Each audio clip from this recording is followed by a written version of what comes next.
In the previous video, we prepped the room and marked guidelines for new kitchen cabinets. Next step is to hang the upper cabinets. They're easier to install before the base cabinets go in. Start by attaching a straight 1x4 ledger at the 54-inch line. This will help support the cabinets while you're hanging them. Go ahead and remove the doors. It's best to begin with a corner cabinet, or from the left if you don't have a corner unit. Using your outline on the wall, measure the distance from the cabinet edge to the stud and transfer this to the cabinet. Remember to account for the face frame. Drill holes through the cabinet backs at the top, middle, and bottom. You'll need to do this for each unit. Set the cabinet in place and drive the mounting screws into the wall, just enough to hold it. You'll tighten them later. Check that it's level and plumb, and shim behind if needed. On to cabinet number 2. Set it into position.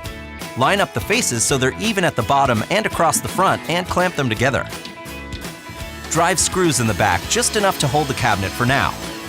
Again, use shims in the back to make it plumb. Keeping the faces even, use a countersink taper bit to drill through the face frames and connect the cabinets with screws. And that's how all the cabinets will be installed.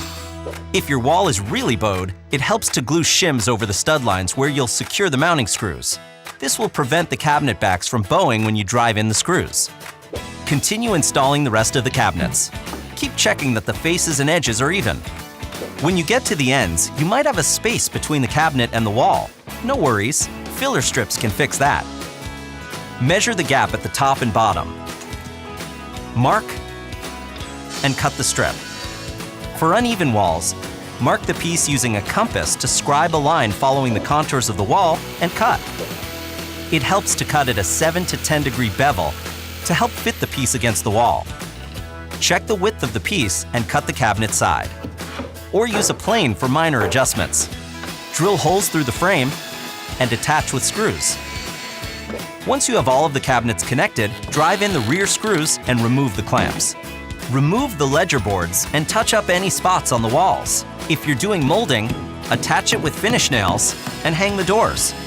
Adjust the hinges following the manufacturer's directions to make them even. Looks good so far. Want more great ideas and how-tos? Go to lowes.com/howto or just click to subscribe. Next up, installing the base cabinets.